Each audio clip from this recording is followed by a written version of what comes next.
Good afternoon, everybody. Welcome to the Health and Wellbeing Board, Wednesday the 8th of March at 2 o'clock. Everybody's sitting in different chairs this afternoon, so if you feel a bit confused, just put your hand up. Your confusion is only going to be added to. So this afternoon we've got quite a packed but dynamic afternoon, starting with the normal Health and Wellbeing Board presentations of a major COVID impact assessment, and that's followed by a major joint strategic needs assessment chapter. So two big elements at 5 and 6. We're going to aim to try and get through the first part of it between 2 and 3. And then we're going to have a short break where we're hoping to serve coffee and a variety of biscuits. Councillor Wilmot, a variety of biscuits. And then after that, we're going to have a health and well-being and place-based partnership work station where we look at our plans and priorities and how we can work together. Through the Health and Wellbeing Board. So that's this afternoon, and we're going to start off with apologies for absence. Adrian. I have apologies, Chair, from Sharon Cadell, who is being substituted for by Dan Howitt. I have apologies from Dr. Dave Briggs, who is being substituted for by Dr. Manik Arora.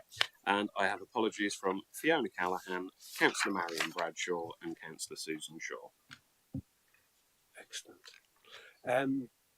Declarations of interest. If anybody has any pecuniary or non-pecuniary interests that they would like to declare, please declare them now or at any time during the meeting should something crop up that reminds you of said interests. Excellent. So we'll move on to number 3, which is the minutes of the last meeting. The minutes of the last meeting are for noting, except for points of clarification where something seems to be misrepresented, but essentially just for noting. So as we move through the minutes of the last meeting, bring it through the various pages.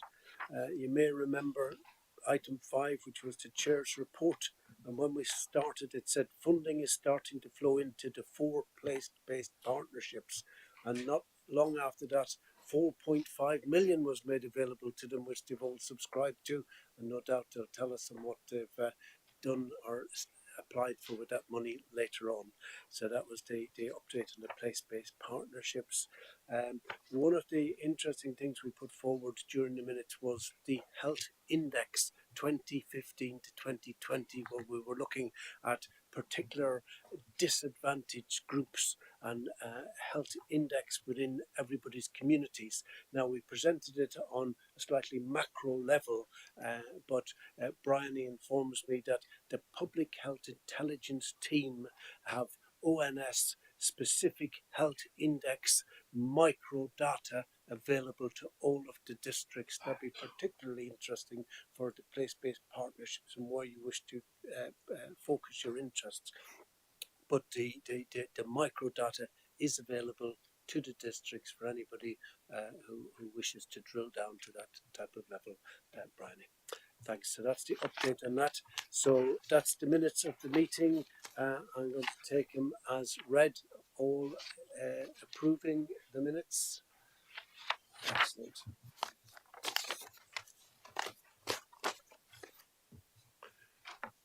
Now we're going to move to the Chair's report, and it's fantastic that we coincide the Health and Wellbeing Board with Stop Smoking Day, which is just a wonderful coincidence as we spend so much of our time looking at smoking.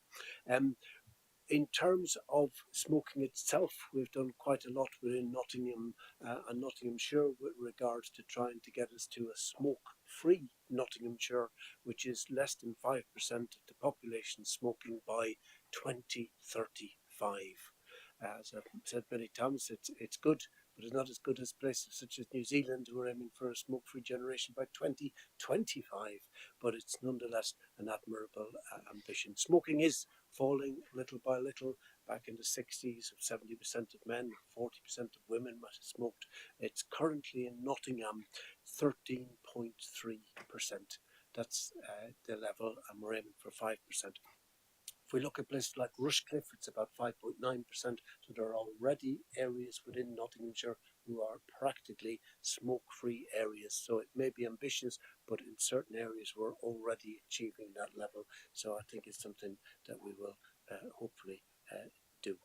Particularly in Nottingham, we're going to be focusing on those groups of people who are the most vulnerable groups, people who are seen through the drug and alcohol services such as Change, Grow, Live.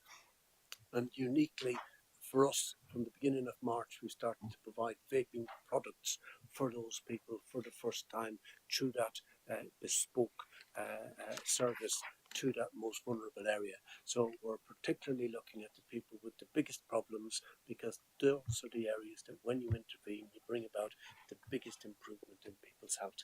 So in terms of the church report, National No Smoking Day, and it's one to highlight. We've also got our Nottingham and Nottinghamshire Smoking and Tobacco Alliance, which is working together to improve the statistics with regards to that. If we look elsewhere in the Chair's report, there's a very nice article on the influence of minimal unit pricing on alcohol, and many of you know that Scotland a few years ago produced a minimum unit price. That's particularly for alcohol sold off licensed premises and off restaurant and dining areas. Really, that's available through local outlets, etc., and had a significant fall in the overall consumption and sales of those. In terms of the actual fall, it was 1.1%, but you have to compare that to a growth factor in England of 2.4%, and therefore the difference between the two is substantial. And the meta-analysis of those changes showed that they're specifically related to the increase in the price of alcohol on a minimum unit level, as opposed to any spurious factors that might have brought that about. So minimum unit pricing for alcohol, very important in reducing that. And we'll particularly see that when we look at the COVID impact assessment. Hello?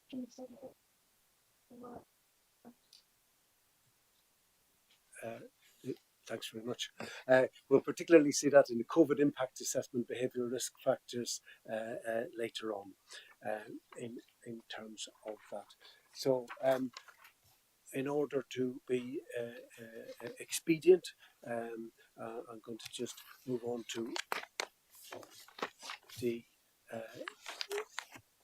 Chair's report and say I'm going to just open it up and see if anybody wants to comment further on anything that's within that or expand on the things that we've mentioned.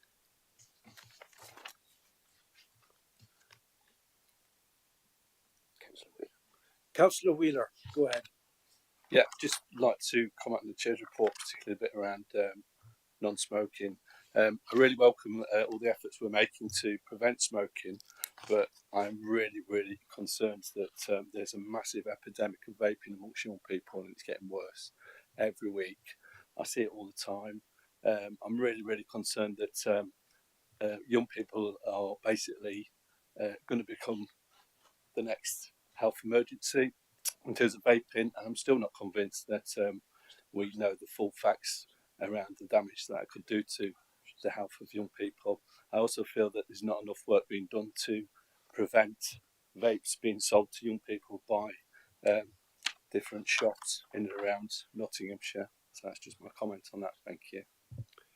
Yes, indeed. I think we'll go over to public health in a second, but in all of the debates that we've looked at, nobody believes that anything isn't better than a product which, when sold to them, such as smoking and cigarettes, kills over 50% of every single user of that product and is the biggest single cause of premature health and cancer that exists within the country at the present moment, the statistics would say vaping was at least 95% safer, and that the statistics around harmful effects, certainly in terms of vaping, are in areas where there's illegal products being sold, and that's something that's very, very important, that they're used particularly as a device to stop smoking, as a stop smoking implementation, as opposed to a standalone product which people are encouraged to use. Not used to stop people taking up smoking, used to get people off cigarettes. In particular, I'm going to go over to Kath Pritchard in Public Health. Kath, would you like to carry on with that? Okay, thank you for your question. Following on from when we came to the board, I think in October time, in relation to our whole smoking approach, including about e-cigarettes, just to advise you that we have taken forward some proposals which were approved by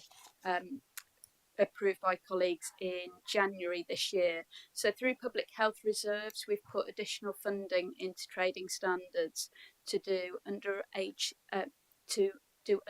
product testing to cover both vapes, tobacco and alcohol within shops. So if you do have particular concerns in relation to shops that you think are selling to under 18s, then please let trading standards know that so that they can investigate. So you highlight an important point there. And from the most recent ASH survey, what they found in relation to where under 18s are getting products from, you're quite right to highlight, I think it was 47% are purchasing their vapes from shops. So that is an area that we've put public health investment into from January this year.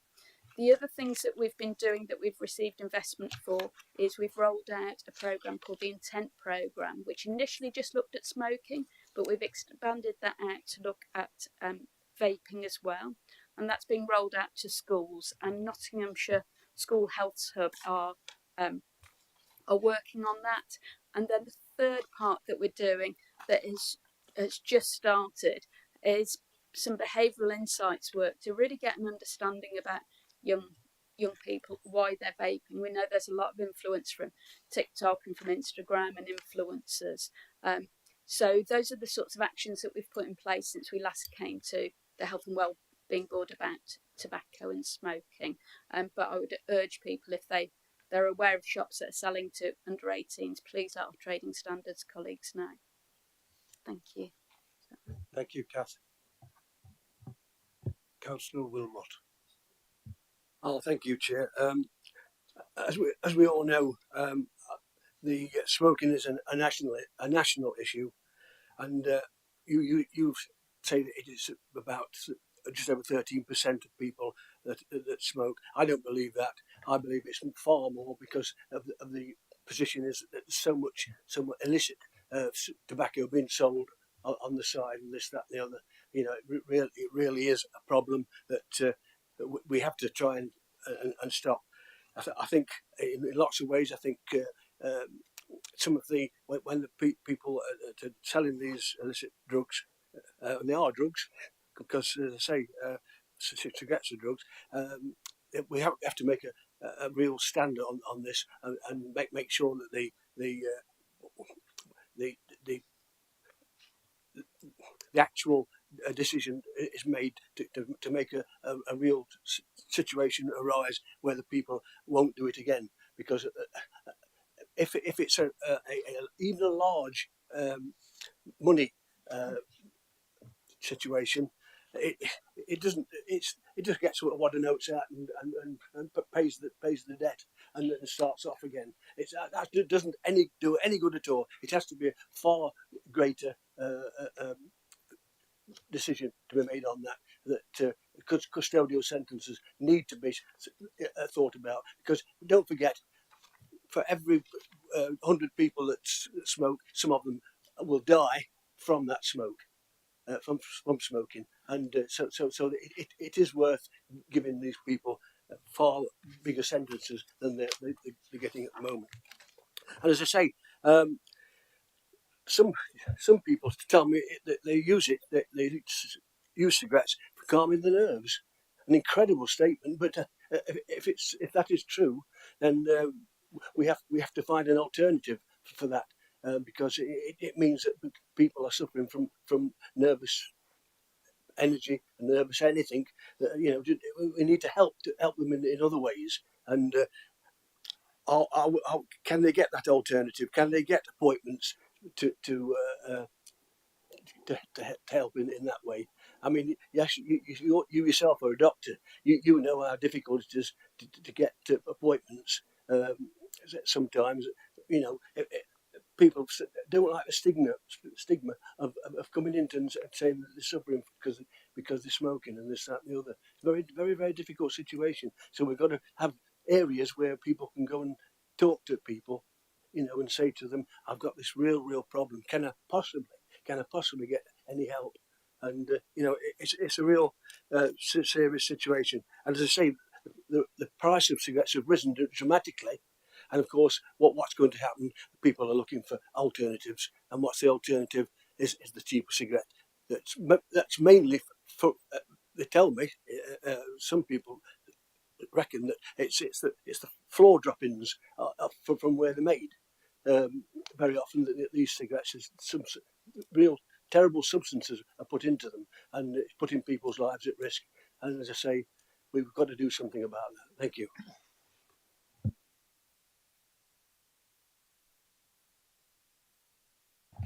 Thanks very much, Councillor Wilmot. I can say that for many years that smoking's been a top priority in all of the GP surgeries, and indeed in everybody they come in contact with, under the guise of making every contact count. They're asked about smoking and asked about drinking, and their weight is addressed, etc. So the preventative agenda is hugely to the forefront of most of the services that we provide these days, be it face to face, be it opportunistically on the phone, or in any such.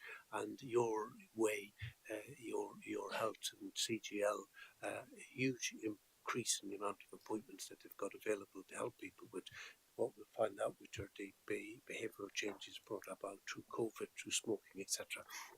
And just sorry.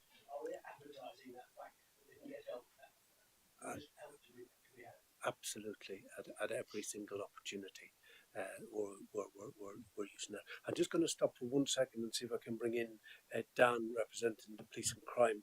Dan, do you have anything particular to add around the illegal tobacco side of things that Councillor Wilmot feels masks the existing figures, and that they could be significantly higher based on that? Other than to add that this remains part of the focus of the serious and organised crime partnership boards that are working across. Clearly, those that are involved in the sort of the dealing, the distribution of illegal tobacco, also linked to other forms of organised criminality, and that is looked at in its entirety as part of the local serious and organised crime partnership boards. I'm not entirely sure about how the information in terms of prevalence is collated, whether it's self-reported use of tobacco, in which case it would potentially include, it would potentially capture the use of illicit tobacco. So I'd probably need to look more at the source data for how the prevalence rates are developed locally. That's probably a question for public health, actually. But that's exactly what I'll do next. Down, I'll just ask if we do include the illicit use in statistics. Okay, so I'm going to provide a non-technical answer to this. The trend over the long run in the country and in Nottinghamshire as well is heading in the right direction. Whether in a particular locality it's 13% or 5%, it's still too high, because, as Chair pointed out, about half the people who start smoking will end up, in all likelihood, dying of something related to their tobacco use. So it does kind of point us back to, well, what more can we do? So Kath was just confirming to me, we're continuing conversations with police colleagues around strengthening some of that regulatory work with trading standards, and we're really pleased with the way those conversations are going.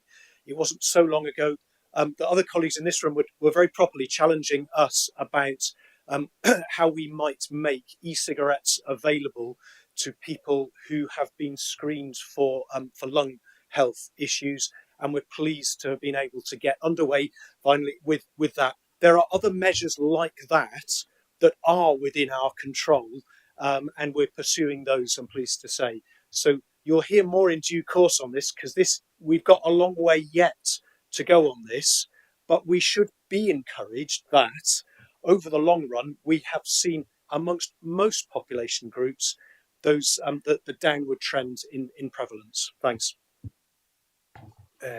Thank you, Jonathan. So I got three people: Philip, Councillor Anderson, and Melanie. And what I'm going to do then is we'll look at moving to the next issue, which is the behavioural risk factors, which beautifully dovetails with this exact conversation that we're having. So I'm going to go to Philip. Thank you, Chair. Mike, it's a different point, and it's actually a comment and a question regarding your Puchas report itself. I really welcome the statements around, so for example, point number 25, 32, 39 on national funding for various things like cycling routes, drug and alcohol, and family hub. My question is about how, while the national funding statements are welcome, how does this translate to delivery locally? And do we, as a health and wellbeing board, uh, trying to share or capture how this really translates into local delivery? It's not so much of a reporting mechanism, it's more so of things like case studies, 6, 12, 18 months down the line, and how we could probably then share it across various other local authorities and spread and scale, bearing in mind that again, as place-based partnerships, it's all about partnership working. So how some of these fundings could be related, and how we could capture on current how things are delivered at places. For example, some of the, just linked to that, the Bassett Law and Gedling Health and Wellbeing Update gives some very good examples where we could start looking at how it's done. So it's not performance report or reports as such, but bringing back the case studies and understanding how national funding gets translated into local delivery and seeing what the successes are. Yep, I mean, I can comment from Stapleford, where in the last few weeks I was on a few different meetings, particularly around the cycling side of things. And Stapleford had a budget of £79,000 given to them to do a mini Holland exercise on how they could improve the cycling infrastructure within the town and the surrounding areas, particularly with regards to tying them up into the national cycle pathways, how they could look at ways of improving how kids get to school in the morning, etc. And they went out to the public and asked, what did you want? What did you want to see with regards to your cycling? Were you interested in that as an activity? Quite a lot of people said that they wanted better walking areas as much as cycling areas. They wanted hubs that they could stop at, where they could take a rest, park their bicycles, etc. They wanted areas that would be destinations for them to go to. So in terms of just the direct monies, 79,000 in the feasibility study, and then the subsequent monies to actually develop that. And a lot of these things are coming in different streams. So you'll get somebody like Active Travel England with a certain budget. We've got £20 million given to Staple for the Towns Fund, which is developing other cycle routes in addition to those done by the national thing, all about trying to improve activity and get people to where they want to go with in a sustainable and health impact way. So I think in terms of what people thought when they were asked, they thought some of the roads were too narrow, some of the roads had too many potholes on them, etc. And therefore they wanted a number of other issues. But it was nice, we've done the feasibility study, we got the money, and a number of areas are putting it together. So that's what I can say about in our area in Stapleford with regards to national funds having a direct improvement in that. Other people will have other areas that they've seen exactly that occur in. Has anybody else got any stories that wish to tell us about? national funding.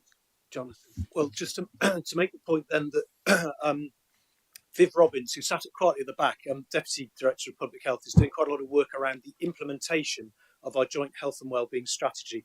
And you're quite right, you're pointing out that actually physical activity and some of these environmental things that sit around that agenda form one of our ambitions within the joint health and wellbeing strategy.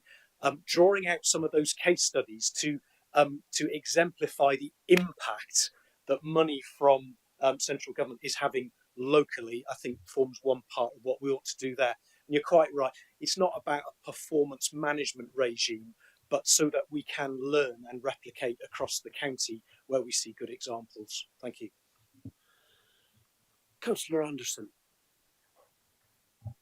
Thank you, Chairman. I regularly attend a lot of the hospitals in Nottingham, the QMC City and Kings Mill Hospital. I understand that the hospitals are supposed to be smoke-free zones. When I attend hospitals, I regularly have to walk through a plume of smoke. And as someone with a severe respiratory condition, having had a double lung transplant, I do find this quite upsetting at times. Sorry, we're talking about the main entrance to the Queen's Medical.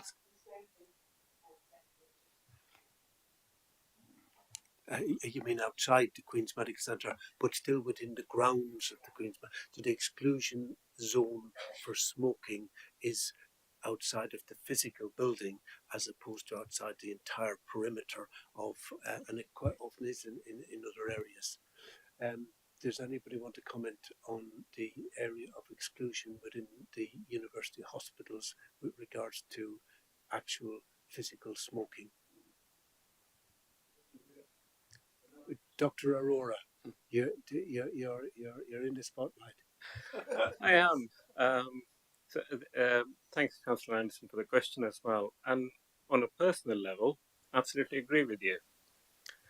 At the same point, the question comes when somebody is addicted and within the hospital, how do we suddenly ask them to stop? Now, I'm aware from NUH and SFH policies as well, they have tried to get them outside the premises and outside the buildings as well. And it's been a difficult one to manage. At the moment, I don't have a straight answer. I'm not going to try and pretend and make up one, but I'll probably try and liaise with the colleagues to get you one for afterwards. Okay, thank you. Yes, and I presume it's the same with people in institutions and prisons and psychiatric situations, etc. Do you want to add to that, Councillor Wilmot? I'm just thinking, most large firms, they have a room designated for smoking and put them into outside, into an area so they can smoke. I just wondered if that was a way forward at the hospital. So, apologies, Councillor. So, these are designated areas, but if there are more people than the designated area, they're spilling out. And I think that's what Councillor Anderson is pointing out too as well. Thank you. I'm going to go over to Melanie.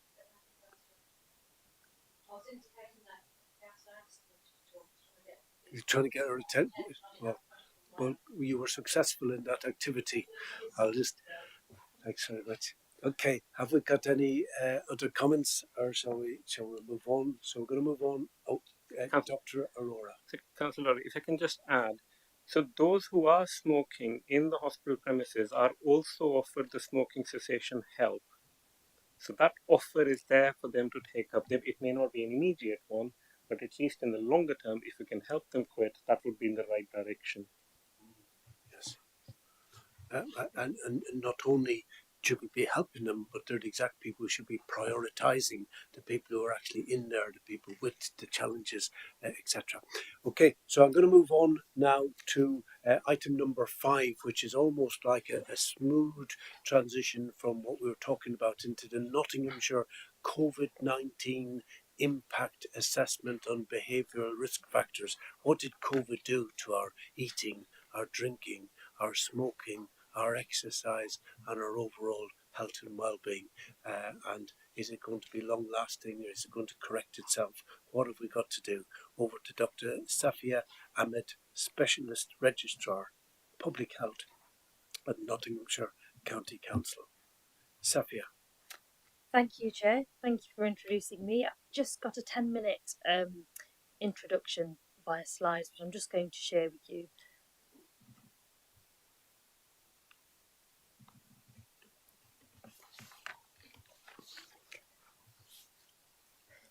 So yes, my name is Safia Ahmed. I'm a Public Health Registrar at Nottinghamshire County Council.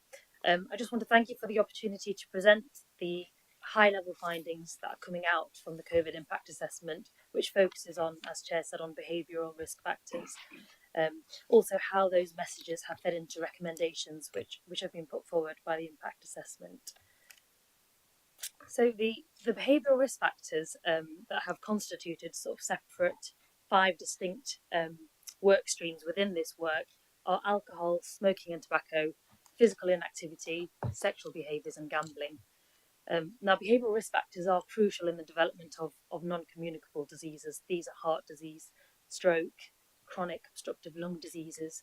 These primarily affect very deprived communities, and strikingly, it's around 88% of the disease burden in the UK are made up of non-communicable diseases.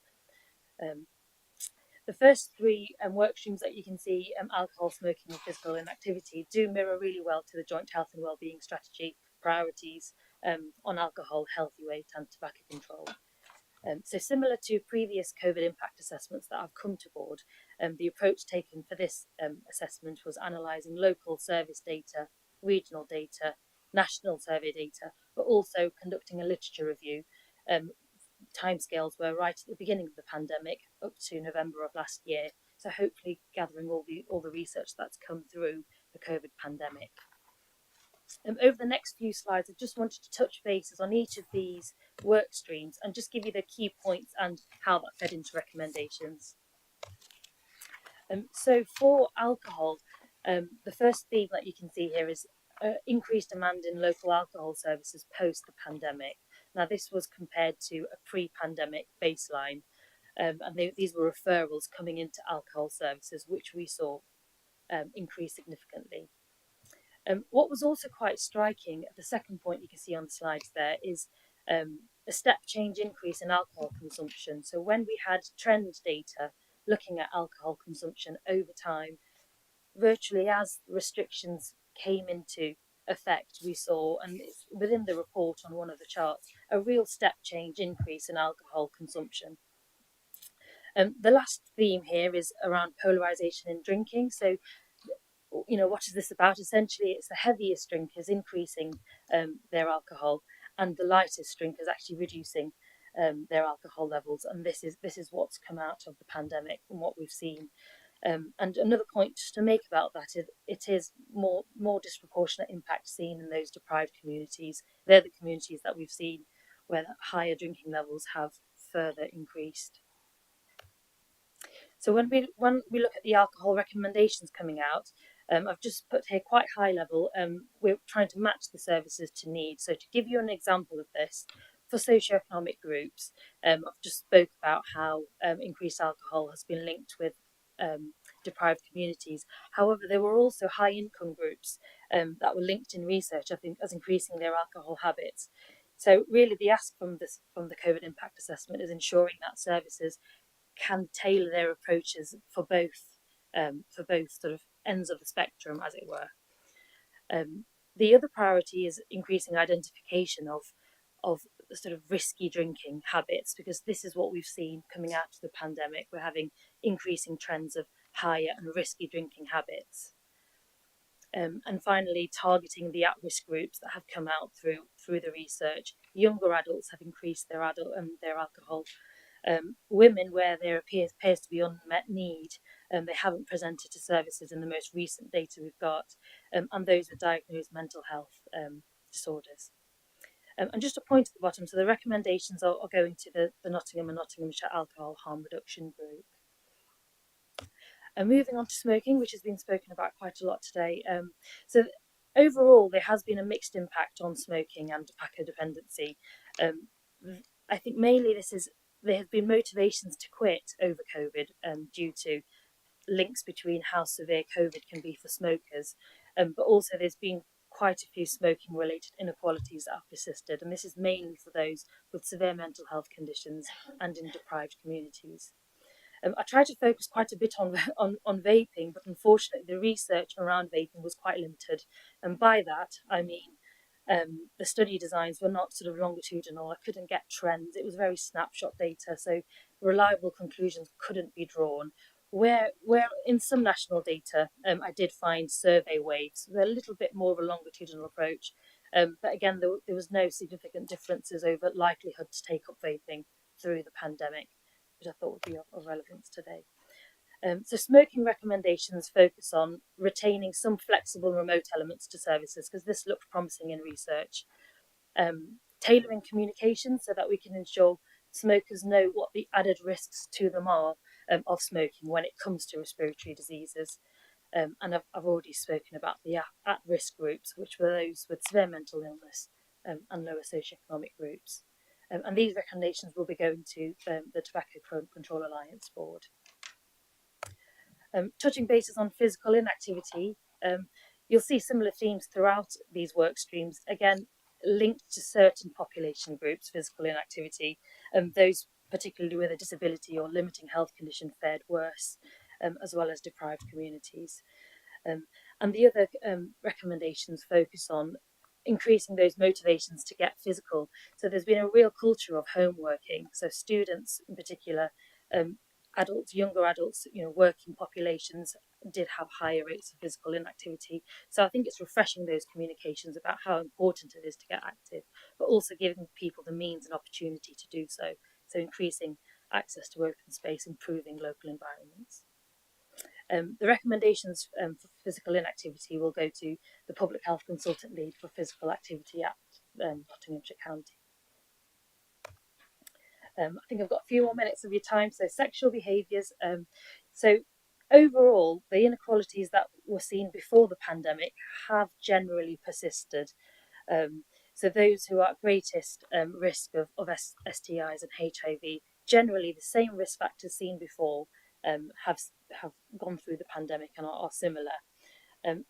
With STI testing, we have seen some declines in certain population groups. And speaking with we're getting some sort of context around this. I think over COVID, there was limited testing and they had prioritization of certain population groups.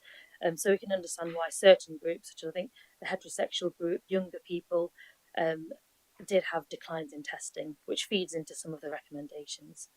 The prioritisation I've already mentioned, it meant some loss of outreach care. So this usually is really dedicated to those hard to reach population groups. So there's some recommendations around building that back in. So essentially the recommendations are going to be going to the Public Health Consultant Lead for Sexual Health at Nottinghamshire County, who will work with relevant partners.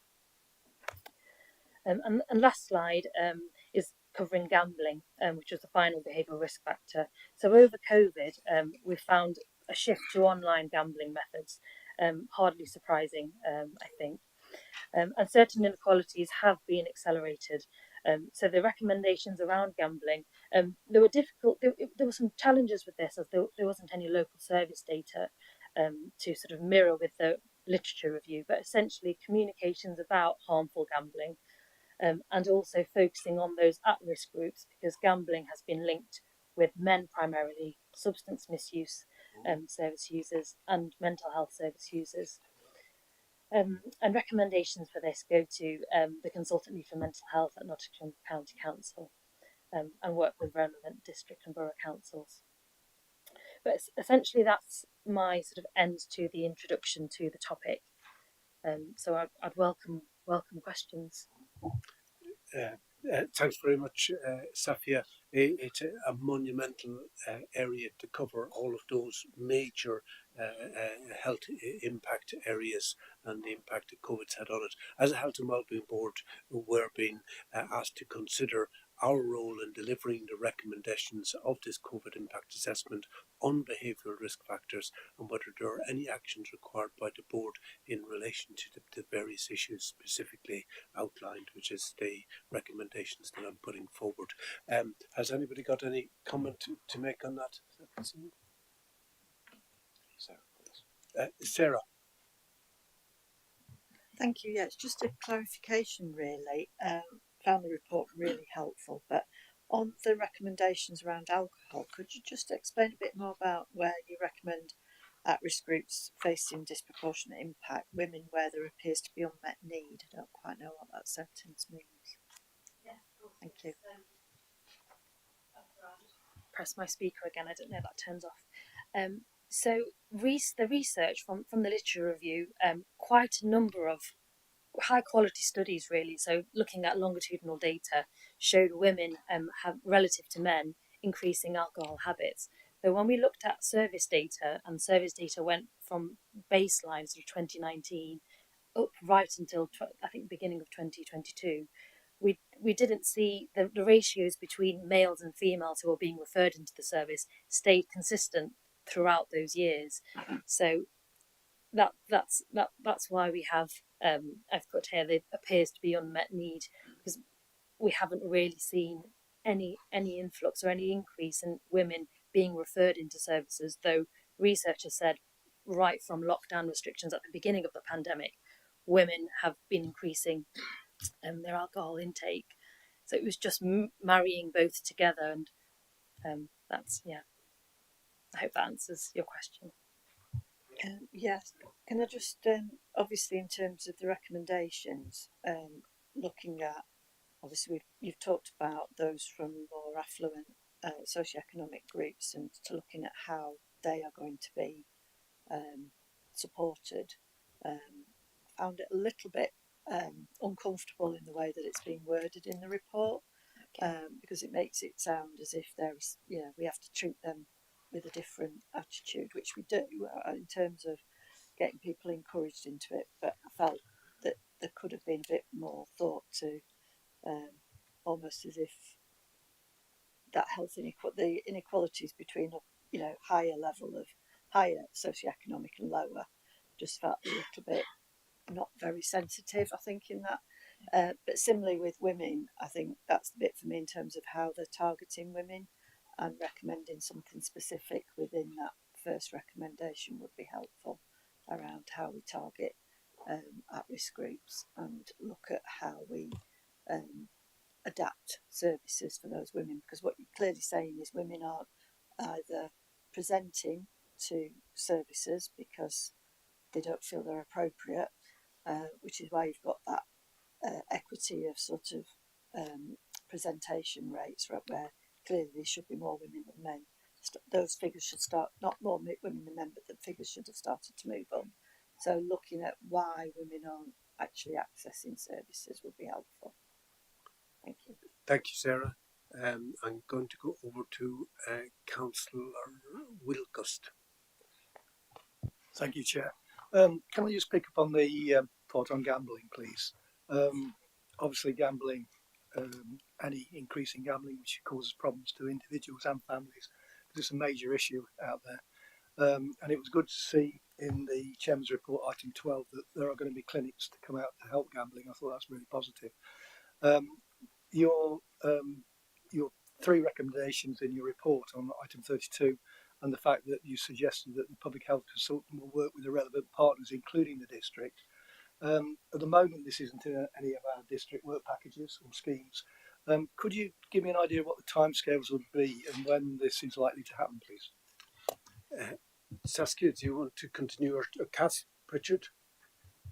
Yeah, thank you for your question. It's a new area for us, so the work that Safi has done has helped sort of develop our thinking in relation to it. So we haven't reached out yet to the districts and boroughs. I think you're right. The treatment centres that have been announced through the NHS are a massive step forward for us.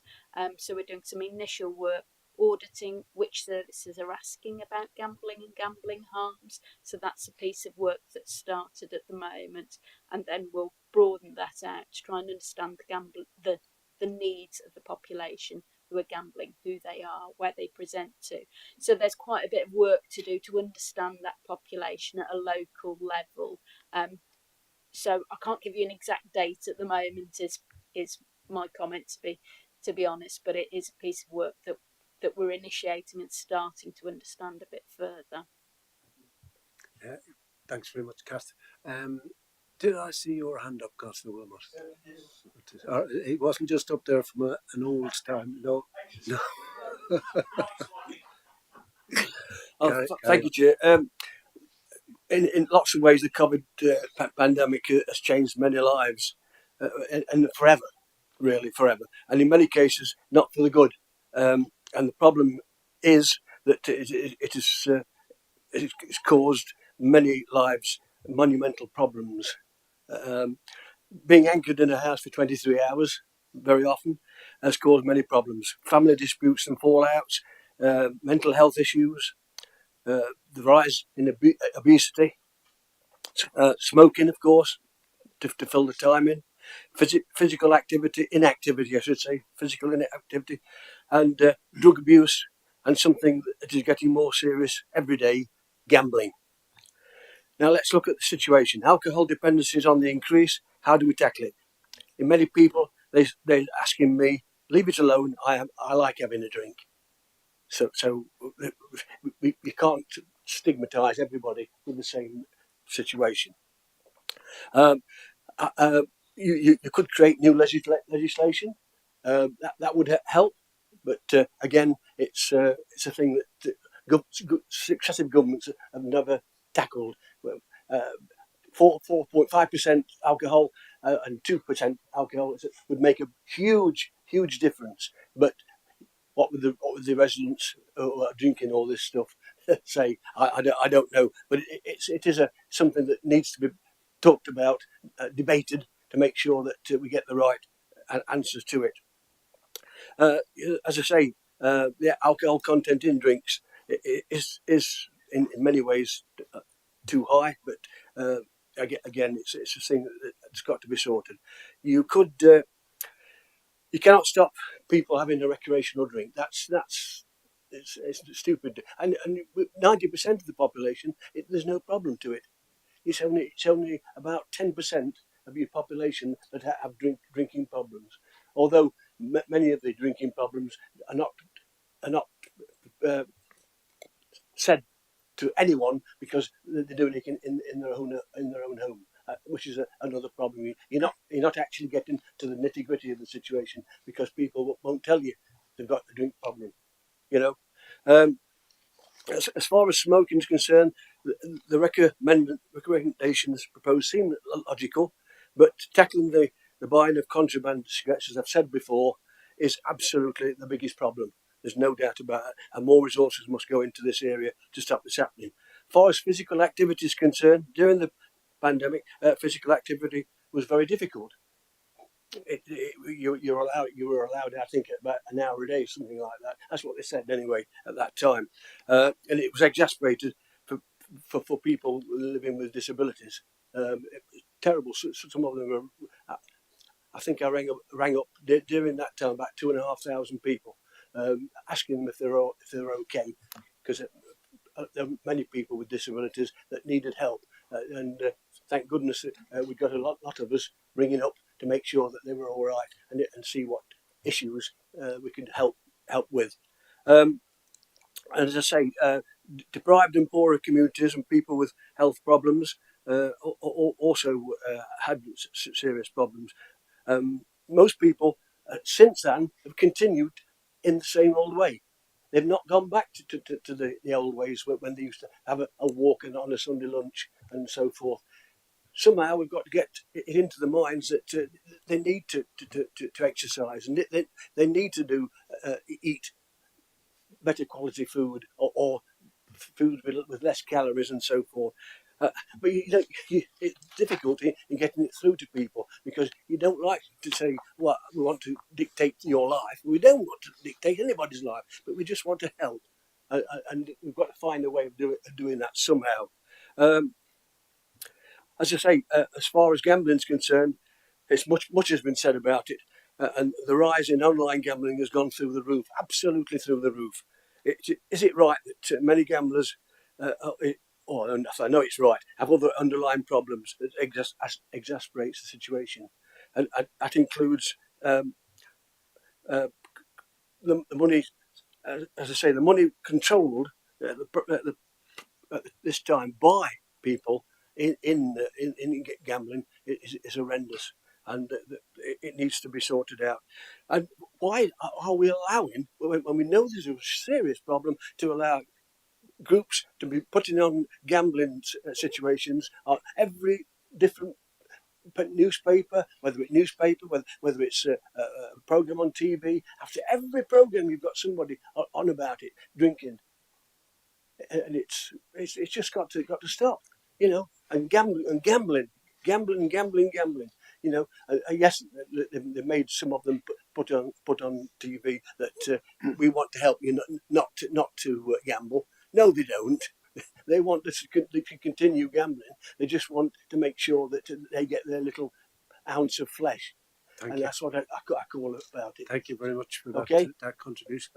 I think they said they want to help you to gamble responsibly rather than not gamble at all. Yes. So I think you've sort of almost summarised the entirety of the work programme around the COVID health impact that we've been doing.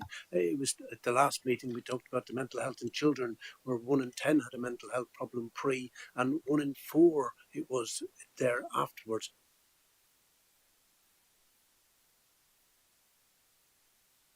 Pregnancy and childbirth, having a child during COVID, then the social determinants of health, how have they been impacted by it? So we've got 8 areas that we're looking at specifically, and they do have an inherent overlap because that's the way health is dictated. So we'll be coming back time and time again.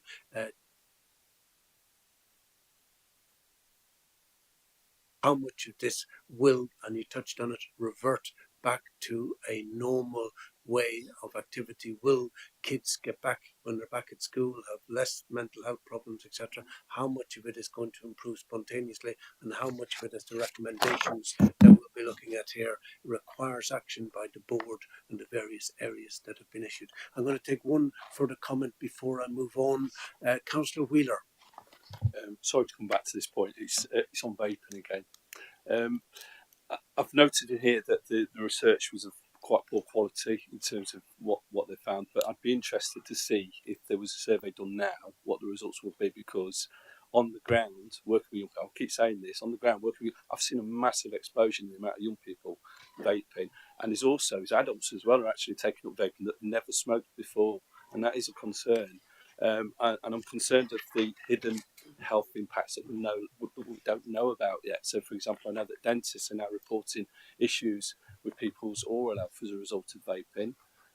So it'd be interesting to see what sort of data or survey we could come up with to look at, the impacts on particularly young people, because they do use it. They're very addictive, obviously, with the nicotine. And they some young people just can't put them down. They can't leave them alone. It's having an impact on education as well. Particularly young people that are on alternative provision and things like that. So it'd be interesting to see what a post-pandemic survey would look like. Thank you. Thank you, Councillor Wheeler.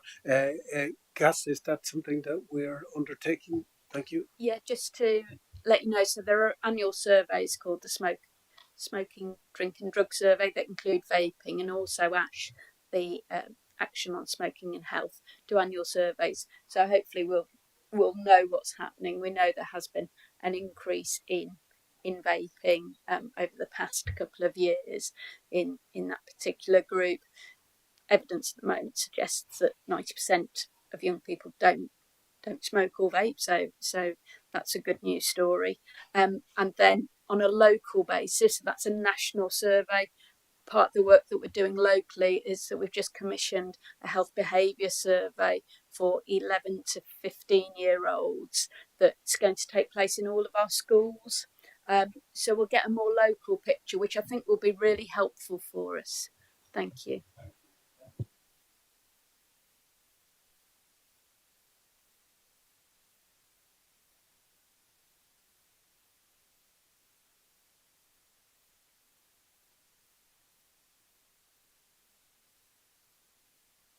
issues outlined.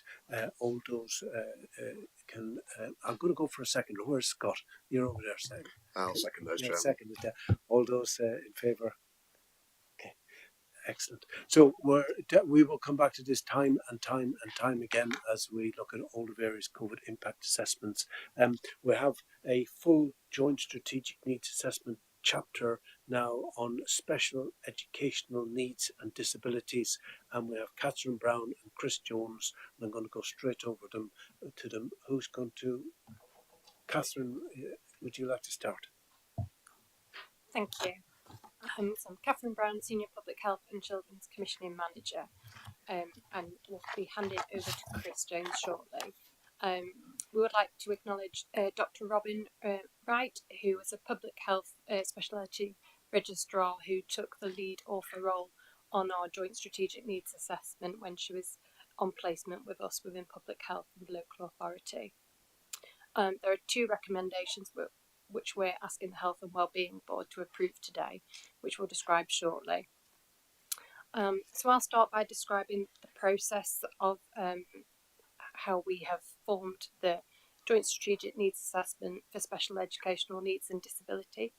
So it was identified as a priority area from the SEND Accountability Board.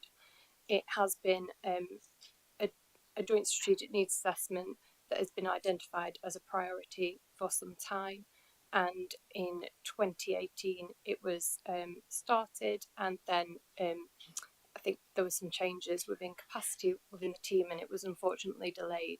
However, during towards the end of COVID, we identified the resource and took an outline of what we wanted to cover within the Joint Strategic Needs Assessment to the SEND Accountability Board. And following the approval of the description of the Joint Strategic Needs Assessment, we begun the work. So that the work was overseen by a steering group, which took a really good partnership approach to producing the Joint Strategic Needs Assessment. So we had colleagues from public health, from children's services, from education, from adults, our health commissioners, and also colleagues within the Integrated Care Board who hold designated roles for ensuring that the needs of young people with special educational needs and disability are met. The membership continued to evolve as we conducted steering groups every other month. Members were asked to bring data and intelligence and also to check the accuracy of the sections which we produced. We then worked together to form the recommendations, which we'll go through shortly within the report.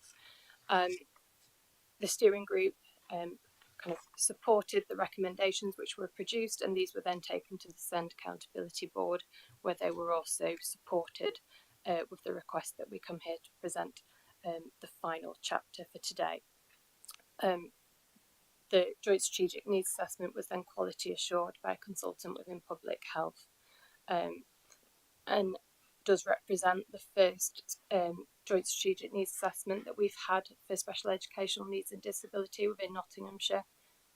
I think the chapter has many sections within it, which shows the comprehensive nature of what we have tried to include within the Joint Strategic Needs Assessment today, reflecting on national guidance and policy and strategy alongside local intelligence, such as the views of our young people, parents and carers and professionals, therefore coming up with the recommendations which we think which the group thinks that we need in order to make those improvements for our young people in Nottinghamshire and ultimately fulfil the Nottinghamshire vision which we have, that children and young people with special educational needs and disabilities will be safe, healthy and happy and have a good quality of life and fulfil their aspirations, develop their independence and make a positive contribution to society. What we have found within the analysis that we've done within Nottinghamshire, some interesting trends and information that you'll see within the report. So we know that more males have educational health and care plans and require special special educational needs support than females. We have slightly lower than the national average pupils who require educational health and care plan and access special educational needs support. We project that the number of children and young people with an educational health and care plan will continue to grow, so we need to be prepared for what that means for us locally. And we know that the primary reason that young people have educational health and care plans in Nottinghamshire is when they present with autism and they need additional support. That's then followed by learning difficulty and speech and language and communication needs being the kind of key areas where we have that focus. We've found that poverty is linked to special educational needs and disability, and that has a cause and effect, and that we do also see an overrepresentation of young people with learning disabilities reflected in custody compared to our general population of children and young people. So lots of intelligence that we've gained locally that have then informed our recommendations today. I'll now hand over to Chris. Good afternoon. I'm Chris Jones, Centre Strategic Lead within Children and Families. I just want to pick out from the report a number of areas. One is the national context. So back in 2019, the government started a SEND review, which was published last March, called Right Support, Right Place, Right Time. There are three challenges: looking at the data to need to improve outcomes, to make navigating the system a better experience for those with lived experiences, parents, carers, and a system that delivers value for money.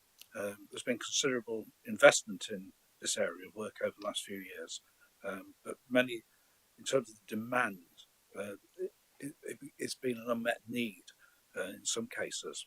The government followed up the review by publishing just last week an implementation plan, which follows on from the review. I would suggest lacks some of the detail, and much of the action is delayed until 2025 in terms of the recommendations that the review suggests, which are in the report. So in Nottinghamshire, we've not been immune to the increase in demand. We have lower numbers than nationally, and that's laid out on page in the papers on page 105. And in terms of local context, we were the first local area in England to be inspected in January, February this year, and that report should be published by the end of this month. Okay, so there should be a final publication of that month. The JSNA identifies a number of unmet needs and gaps in services, as well as putting forward a series of recommendations. The four unmet needs or gaps is around the need to develop joint commissioning. I think it's pretty fair to say that we work together and we co-commission but don't joint commission in this area of provision. More specialised SEND provision, especially around educational provision. To improve, to continue to improve, because I think there's a recognition, but to continue to improve the quality of preparation for adulthood, both in terms of young people moving into the wider adult world, but also including health and employment, especially, and also recognises the delays that many children and young people with their families experience accessing some health support. Okay, and the details are in the report. So two recommendations that are at the end of the report today is for the Health and Wellbeing Board to approve the JSNA as it is, but also that you should receive an update report from the SEND Accountability Board regarding the JSNA following the publication of the inspection report. There's nothing in here that I think contradicts what we might expect in the inspection report, but I think it would be good for you to see and for an update to be provided here later on this year. Thank you. Thanks very much indeed. with regards to the joint strategic needs on special educational needs and disabilities. As you point out, we're getting a snapshot of 72 pages of detail with regards to all aspects. And I always encourage anybody, if you're looking for your area and you want to find out about an item, the joint strategic needs chapters are the starting point for any place with regards to the statistics and the detail that exists, and this is no different. The figures around 124,000 school kids, and the fact that 11%, 13,000 plus kids have got special education needs and disabilities. But there's lots of kids with disabilities, etc., that don't have any special educational needs. So it's just those with special educational needs rather than disabilities, and etc. Does anybody have any questions with regards to the Joint Strategic Needs Assessment or the recommendations, which is quite nice that we have an inspection pending and we will get it back, and it'd be nice for it to collaborate corroborate with what we've come up with. Councillor Wilmot, did you want to say something? Thank you, Chair. It's right. We do have to take a stand on this situation and make sure that we help as many children and young people with special educational needs and disabilities, and make sure that they get the opportunities to fulfil their ambitions at the end of the day. Also develop their independence, and also by reaching a good standard of education, and hopefully they will make a large contribution in society at the end of all this. I do feel that more money has to be provided for special teaching assistants. If a child's in a normal class that has got behavioural, not behavioural problems, we've got problems in learning and so forth, sometimes they do fall behind, and it is a problem because it creates a situation where the other things start to come into play, like obesity or feeling as being left out of all the main issues. So it's essential that doesn't happen. And I just would like to know about of the people that have got serious disabilities and educational needs, how many of them do get regular one-to-one tuition? I just wondered if anybody knew the answer to that one. Okay, shall we try and find some answers? Yeah. Okay. Does anybody, Colin, did you want to comment on the funding that's available within Nottinghamshire for special educational needs and disabilities, etc.? And clearly, not everybody with a disability requires one-to-one, but what's appropriate and what we deliver. Thanks, Colin. Yeah, thank you, Chair, and if I may, through you. So the JSNA has been a long time coming. Yeah, I think Catherine and Chris acknowledged that it's been 5 years, in the making, and has had a significant level of kind of delay, not least of all caused by the COVID, pandemic. We know that we can do so much better for our children and young people with special educational needs in Nottinghamshire, that they wait too long for assessments. And those assessments for some of our children and young people are described as education, health and care plans. That they wait too long, and this information is covered within our JSNA. So I pick out some of the highlights or lowlights, indeed, that they wait too long for some of the therapies. That they should be across the system. Schools, local authority, and health can work much better together. To commission a whole range of services that would help children and young people more effectively. So joint commissioning of things like speech and language and equipment services, or some neurodiversity stuff.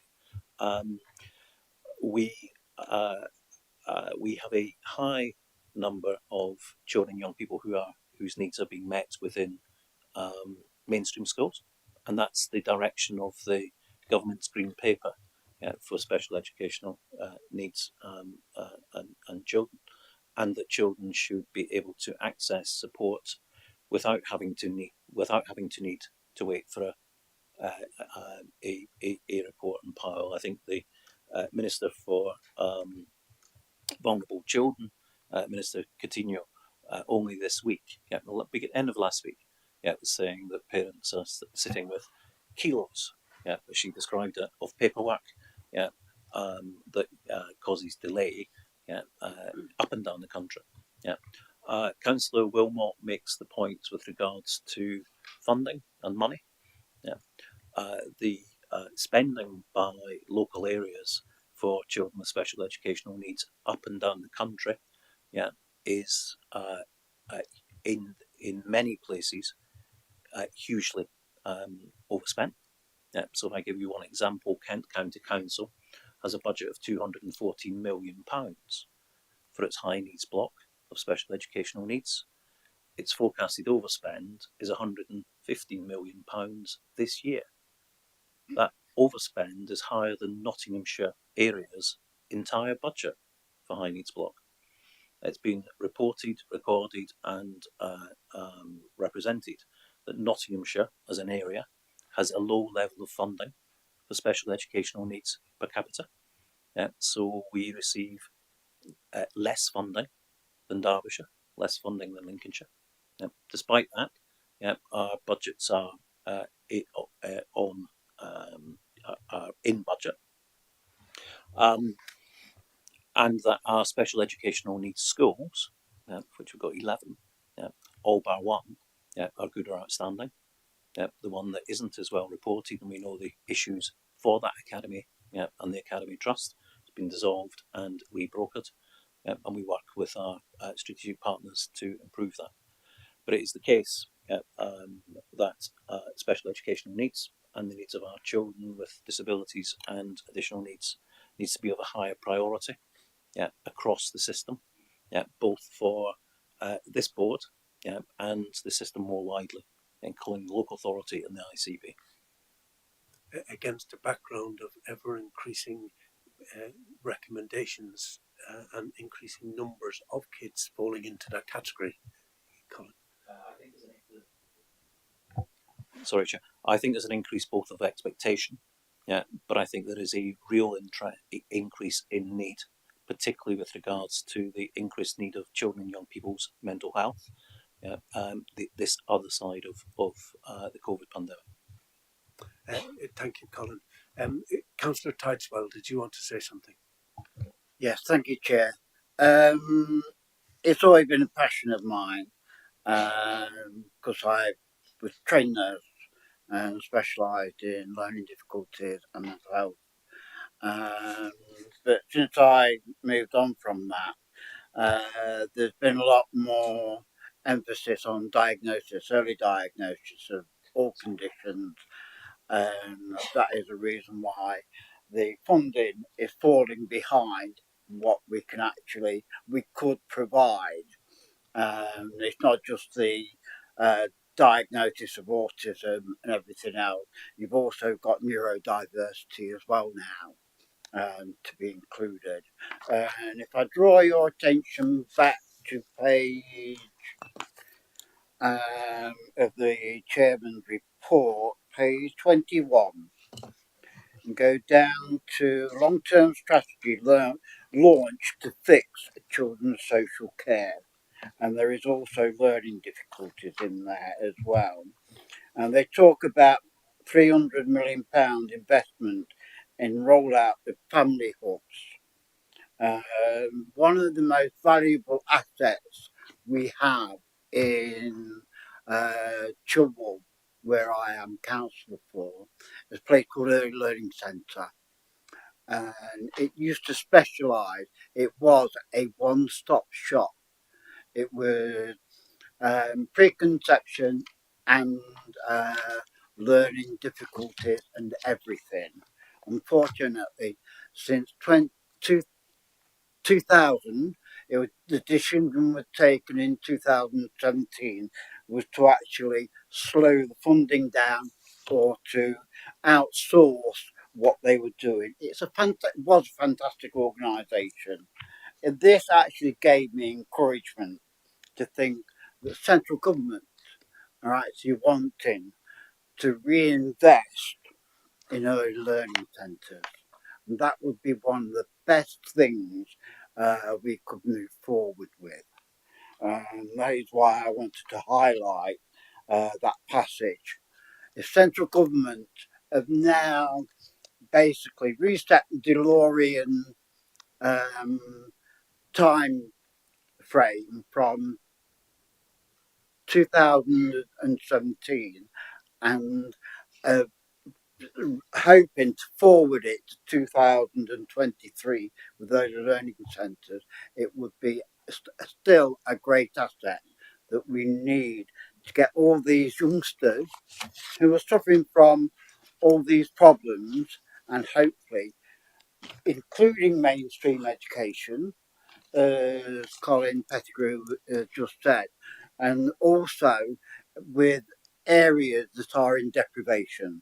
We really need to start going back to the one-stop shop where the underprivileged areas can actually keep up with the rest of the people. Thank you, Chair. Yes, the family hubs being such. I remember the centre on Great Hoggett Street. I think it was in Chilwell.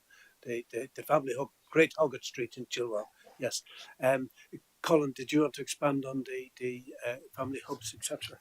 If I may, Chair, and I would suggest that the Health and Wellbeing Board might expect a agenda item on family hubs at some point in the future. I don't know whether it's in there, looking to see whether it's on the forward plan or not, but I think that might be of interest to.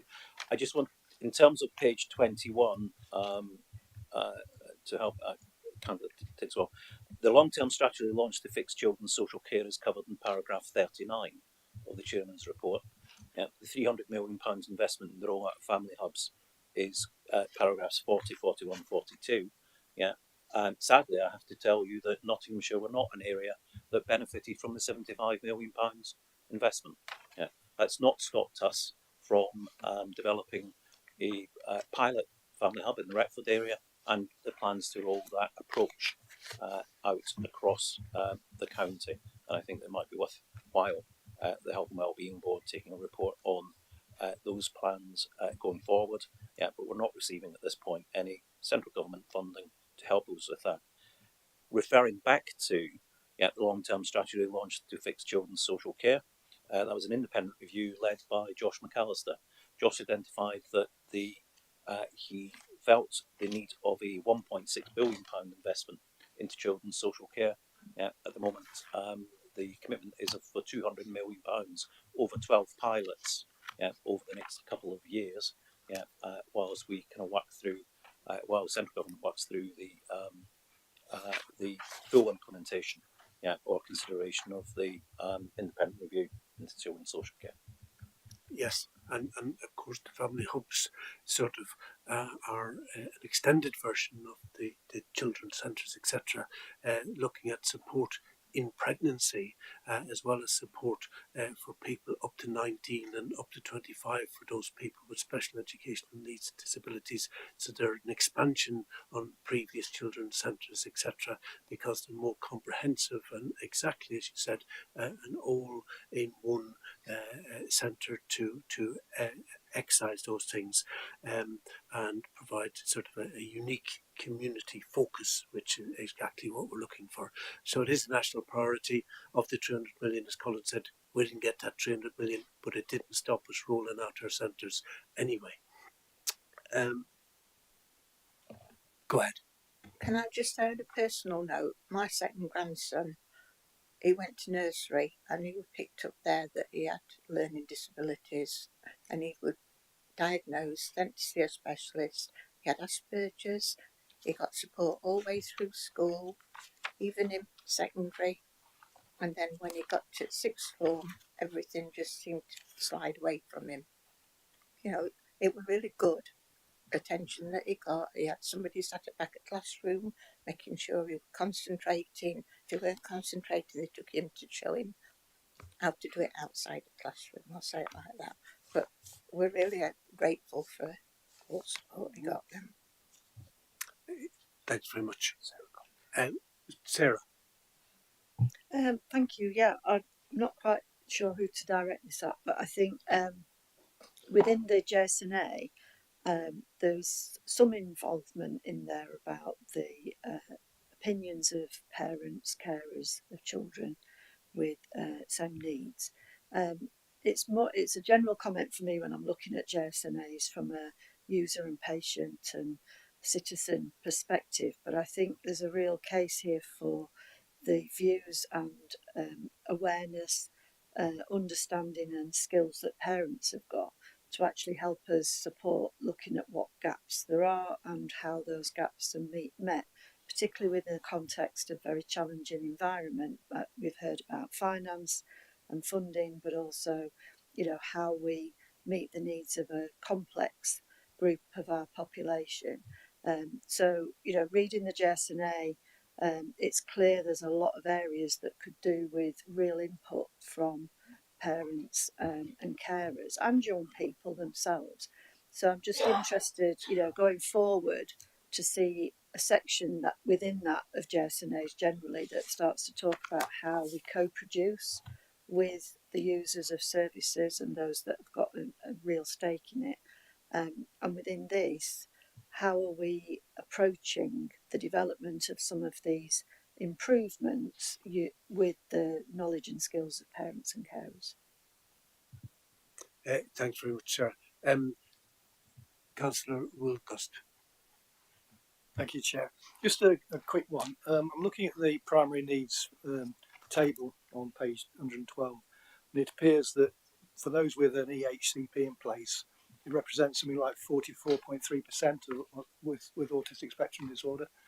And then if you flick back a few pages, you look and you see that the age profile of the population in Nottinghamshire with EHCP, you get around about just under 800 between the ages of 5 to 10, and then a massive increase up to 1,200 when you get to 11 to 15.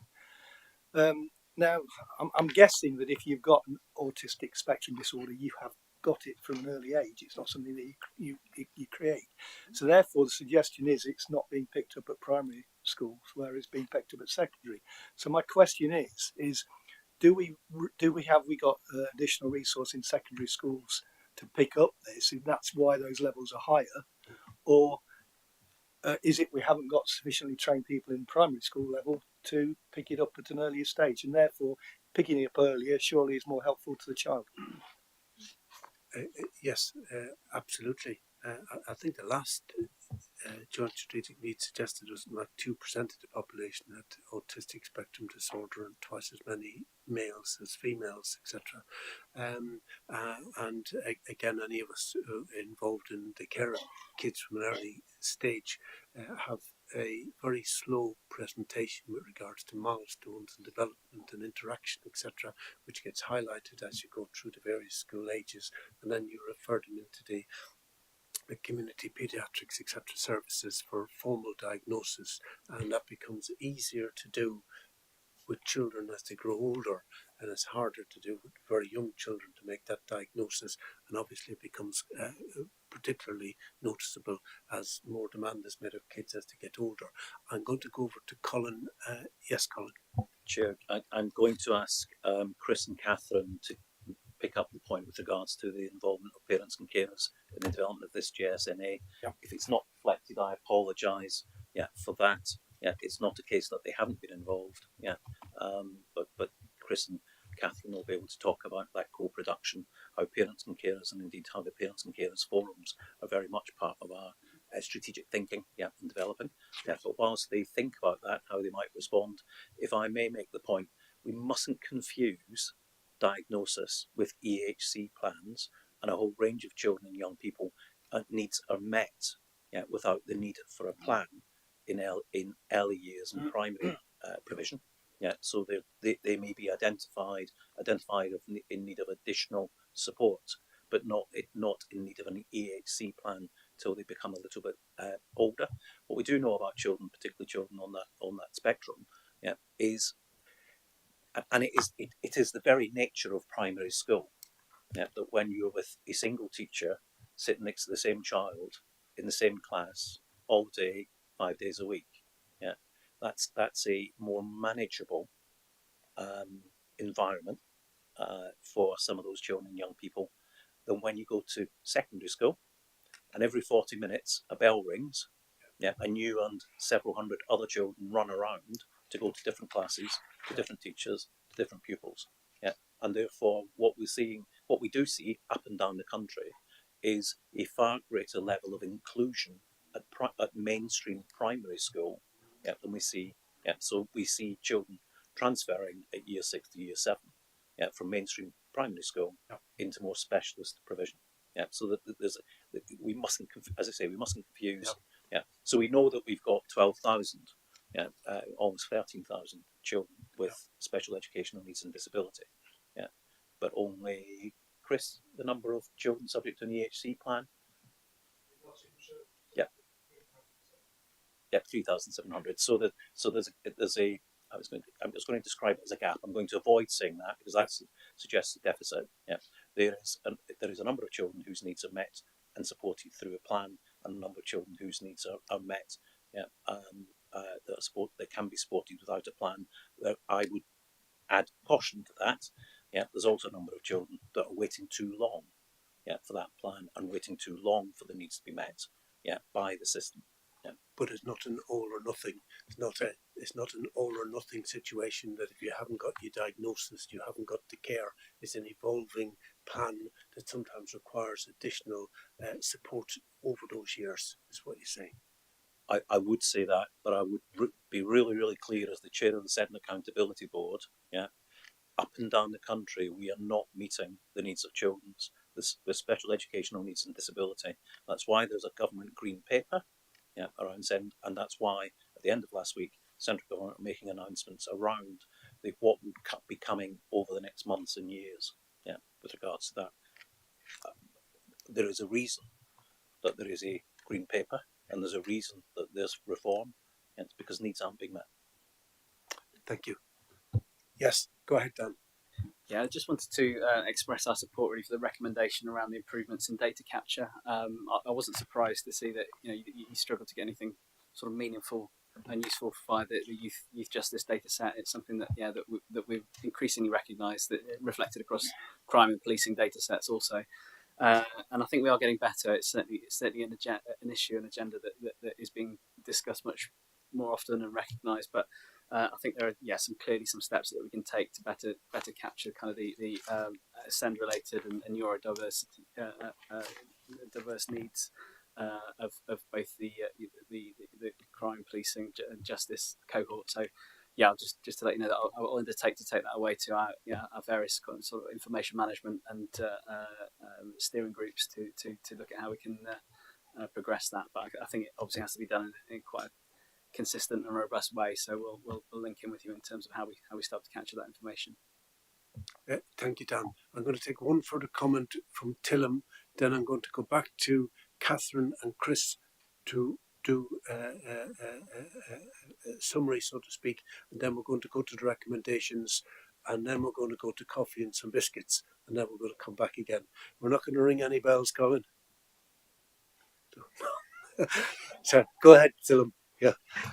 Just a comment. So, in terms of this report, and for we are looking at the educational needs of this cohort, I want to link in that with the health needs, particularly around immunizations, vaccinations, and some of the checks. So, I suspect eHealth Scope, which we have, the health database should capture that, because it's a bit of a triangulation of that data to understand also the gaps in health provision. Because I think there's definitely significant health inequalities in that service provision as well. So while this is about educational needs assessment, I wonder where we have to get the holistic picture of that, to link the health database as well to understand the primary prevention aspects of it. Otherwise, we'll again worsen the health inequalities in this cohort. Thank you, Tillum. So it doesn't sit independently, it's part of the greater picture, and intervening in other areas may be very beneficial to these kids, which could be their home life, it could be lots of other aspects, is what you're saying. And we may come on to that in the place-based partnership discussion as to how important that is in health in general, not just in the special educational needs. Thank you, Tillum. Okay, Catherine and Chris. Who's going to... Colleagues, just to feedback on a couple of the points raised. I think it's worth, Colin mentioned the high needs block budget in Nottinghamshire, and we've had a commitment, and it's one of our strong commitments in Nottinghamshire, to devolve a large part of that down to schools to support young people children and young people in mainstream settings. And I know this year we're anticipating to devolve up to 20% more than we've done previously. So that's a programme. That's great. That's also a reflection on the increasing amount that we've received in recent years, despite still being, compared to our local neighbours, underfunded, as Colin referred to. But that's part of our commitment. In terms of parent-carer involvement in the JSNA, on the Sound Accountability Board, we work with Nottinghamshire Parent Carer Forum, which is an organisation supported, funded by the Department for Education. There are forums right across the country. So that's in the world of SEND, they're the formal functions. So we work with them. They sit on our board, and they have 3 places out of roughly 24 board members. So they have a presence there, and certainly they're able to contribute. I think we have regular meetings in between. So the JSNA has been a feature of those board meetings and of in-between meetings in terms of pursuing things. So I would sort of say we have involved them. On page 148 of the papers, it describes one of our parent carer surveys, which had 750 responses, which for a survey is quite significant. And it outlines the feedback we received on various services related to children and young people, but especially those who are accessing with SEND. So it covers a range of different health services, and it is a responsibility through the board for those services to consider what parents are saying, and we will be doing that survey again in January next year. Yeah, so we agreed with the Parent Care Forum we do it every 2 years rather than every one. So that's what. And we've also done a similar survey with it involved 280 children, young people in 40 educational settings in before Christmas period, September through. I think it was finished. The last couple have finished in January this year. So we've got a body of information about what children, young people with SEND are telling us in Nottinghamshire about their life experiences. Yeah. So we've shared that as a very detailed report, and actions were followed from that. So we're trying to build. There's always more we can do, and that engagement with people who've lived experience is really important for this area of work. Thank you very much, Chris.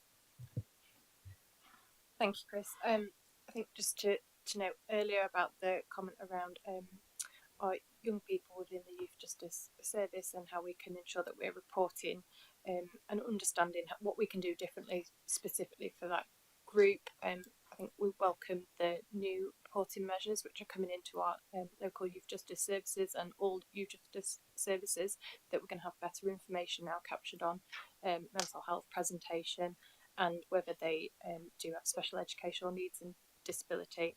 And I think that will really help us in what we can do differently going forward. In relation to I think Chris's additions around co-production, I think the recommendations that we've included within the report, it would be for those members to ensure that they are working with our families, carers and young people, and I think that feedback back to the SEND Accountability Board of how are we doing that, knowing that that's going to add so much value to what we do, and to make sure we get the right provision in place. I think we've got some really good examples of where we do co-produce with our young people. Our Not So Alone website is a good example of that. So that's our mental health support website, our mental health support teams rolling out and mobilising across schools. So more that we can do to build on, but I think we've got some good examples to learn from locally.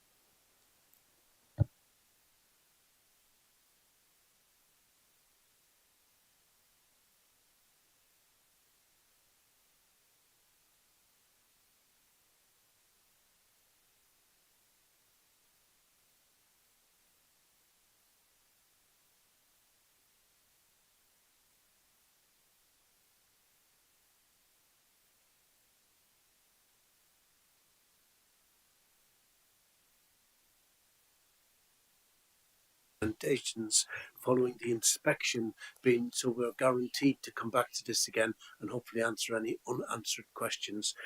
Can I have a seconder for that, Councillor Carr? I'll second that, Chairman. All those in favour? Fantastic, excellent. We're going to break for some Bryony, tea or coffee? Which is it? Tea, coffee, and biscuits. And biscuits. Okay, and if we could bring it back in and have it in here, then we can kick off with part 2. Thank you.